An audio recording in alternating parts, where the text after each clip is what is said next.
صباح الفل والياسمين على احلى واغلى متابعين. عاملين ايه؟ ان شاء الله يا رب تكونوا بخير وباحسن حال. النهارده عندنا روتين جامد جدا في المطبخ. اول حاجه طبعا كالعاده عملتها، اول حاجه عملت لي كده كوبايه شاي حلوه فوقت بيها. تصفحت شويه على الفيس عندي ودخلت رديت على بعض من التعليقات عندي على القناه.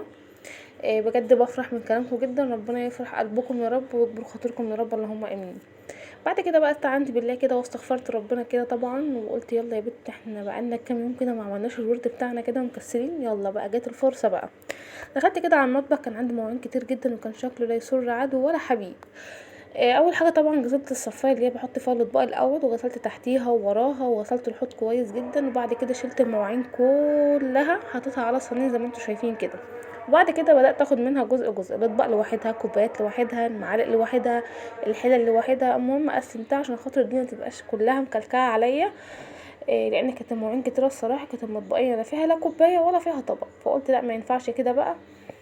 وحتى لو قعدوا سنة قعدوا اسبوع، انا اللي هقوم اعمل، انا اللي هشتغل وانا اللي هغسل، فكفايه قوي كده. يلا بينا كده نستعد. فصراحه بقى خدتها كده جوله كده نشاط كده، واتحمست كده واتنشطت كده، وقلت افتح الكاميرا معاكم عشان كمان اديكي باور ونشاط. انا عارفه ان في ناس كتير بتحب الرغاوي وبتحب الحاجات دي قوي.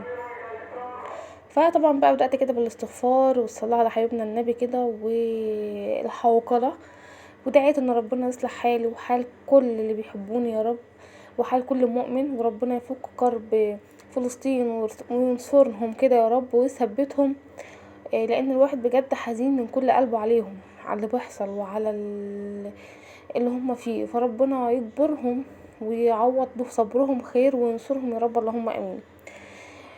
نشاط بقى طبعا المواعين دي بقى زي ما قلت لكم، كان عندي مواعين كتير. اول حاجه عملتها ان قسمت كل حاجه. لو انت عندك او وصلت للمرحله اللي انت فيها زي كده، اول حاجه طبعا هتعمليها هنحاول ننظف الدنيا حوالينا كده. يعني تخش مطبخك، اول حاجه هتطلعي اكبر صينيه عندك، هتحط كل عليها المواعين كلها بس، وترصيها بقى، الاطباق في جنب، المعالق في جنب زي ما شفت كده معايا في اول فيديو. تاني حاجة معاكي كيس او باسكت الزبالة، اعزكم الله. اي ورق، اي بواقي اكل، اي حاجة هتحطها في الكيس ده. تمام كده اتخلصنا من الدنيا. هنكنس المطبخ، هتروقي الدنيا حواليكي، ازازة مية تلمها في جنب، اي حاجة تحطها في جنب، هتلاقي الدنيا معاكي بقت سهلة وكل حاجة بقت بسيطة، مش الا المواعين. فهتسمي الله كده طبعا، وهنستغفر ربنا زي ما قلت، ونستعد بقى ان احنا نخلص شغلنا. فهتلاقي الدنيا معاكي سهلة ومش مكلكعة ومش مكركبة ولا اي حاجة. وكمان وقتها كانت المية اصلا عندي قطعة كمان قبلها بيومين، فالدنيا كانت بايظه يعني حرفيا يعني. فالحمد لله، حتى كانت المية ضعيفة وكنت مشغله الموتور فين وفين على ما شدت معايا يعني. بس طبعا بقى انتوا شايفين انا بعمل ايه. هغسل كل المواعين وهفضل المعالق كمان واغسلها، والصفايه بتاع المعالق كان تحتها اسود لان بقالها اسبوع ما اتشالتش. فهغسل كل ده، وكمان هعمل تغيير بسيط في الرخامه، فخليكم معايا. ولو نسيت تحط لايك فحط لايك كده يا حبيبه قلبي كده، وسيبي لي كومنت يكبر خاطري ويفرحني، ربنا يكبر خاطري وخاطرك يا رب، اللهم امين. وما تنسونيش من صالح دعائكم ان ربنا يصلح حالي ويحسن دايما بين ايدي ويوفقني ويرزقني من حيث لا احتسب، انا وكل مسلم يا رب، اللهم امين. طبعا دي كانت الصفية، كانت يعني كانت وصلت لحالة مزرية. هنا بقى حابة اتكلم معاكم طبعا، بما اننا كله غسيل مواعين وكده، حابة اتكلم معاكم في نقطة جواز سبات العيلة. ناس كتير بتشتكي من الجواز في بيت العيلة، وانهم مش مرتاحين، وان الخناقات ومشاكل وحاجات اصلا كلنا عارفينها. يعني كمصريين عندنا الحاجات دي اصلا كتيرة جدا، وكلنا بنعاني منها حرفيا يعني. فتبقى الام اصلا متجوزة في بيت عيلة، طالع عينها، متهانة، مسحولة كرامتها، مش متصانة، متبهدلة، ومجرد ما بنتها يجيلها عريس في بيت عيلة وبتاع بتوافق، وبعد كده ترجع تشتكي. طب انت ما تعلمتش من غلطك مثلا؟ يعني اللي انت فيه او التجربة اللي انت فيها ما ادتلكيش اي حاجة للمستقبل؟ ما خفتيش على بنتك مثلا تعيش نفس اللي انت عشتيه، يعني او تحس نفس اللي انت بتحسيه، او صبرك او كتمانك، او ان انت اصلا مش عارفة تتحركي ليمين عشان خاطر العيال وعشان خاطر العيشة وهروح فين؟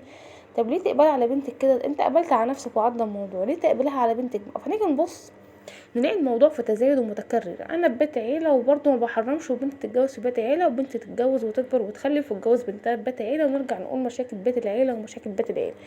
مشاكل بيت العيله بسيطه جدا، بس المشكله ان هم يعني في فئه من الناس، مش كلهم، بيخشوا على انهم اللهم صل على النبي، في حرب انا هاخدك من امك يعني هاخدك من امك، والتانية انت خدت مني ابني يعني هطلع ميتينك وهطلع عينك لحد ما تسيب ابني. انت فاهمين انتوا النماذج ديت؟ ف لا الدنيا مش كده. هي مهما كانت ام تعبت وسهرت وربت وعلمت وكبرت وجوزت وجابت لك راجل، سلمتك راجل، مش مطلوب منك، يعني مش مطلوب يعني لو بر امه او حب امه او ود امه او امه خافت عليه شويه طبيعي لانها ام. ما هو بقولك ايه، مسيرك يا مرات الابن تبقى حما. فالدنيا دين تدان ودواره، فبلاش نخش من نقطه ان لا هي حماتي وهيبقى ابن امه وانا عايزه اتحكم فيه، مفيش كلام من ده. تاني حاجه، والحما اللي تبقى حاطه مرات الابن في دماغها وان هي خدت منها ابنها والكلام ده كله، اعتبريها بنتك، يعني اعتبريها بنتك زي بنت اللي تقبلها على بنتك ما تقبلوا، يعني لو ما تقبلوش على بنتك ما تقبلوش على بنت الناس. هي بنت الناس زي بنتك بنت الناس بالظبط.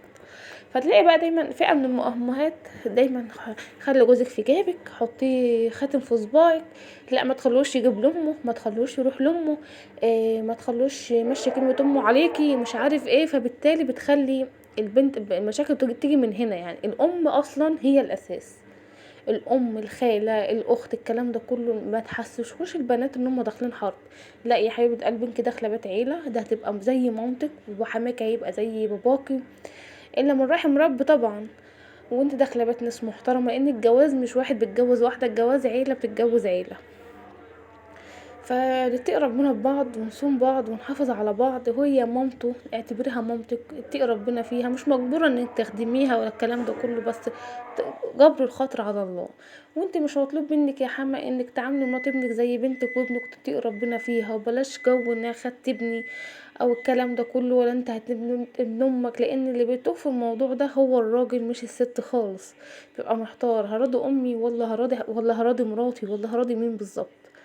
فربنا يهدي بيوتنا جميعا ويهدينا جميعا يا رب. وان شاء الله في فيديو تاني يعني نتكلم في الموضوع ده بس بطريقة مفصلة بقى، وازاي نحل مشاكل بيت العيلة، وازاي نتعامل معاهم. بس واشوفكم ان شاء الله فيديو جديد. ده كان روتين كده خفيف، طبعا غيرت الرخامه، ايه رايكم فيها؟ وعملت كده شويه بسط كده في الرخام زي ما انتم شايفين. مستنيه رايكم في الكومنتات، مش تسيبوا لي كومنت حلو يفرحنا وقولوا ايه رايكم. بس كده، مع السلامه.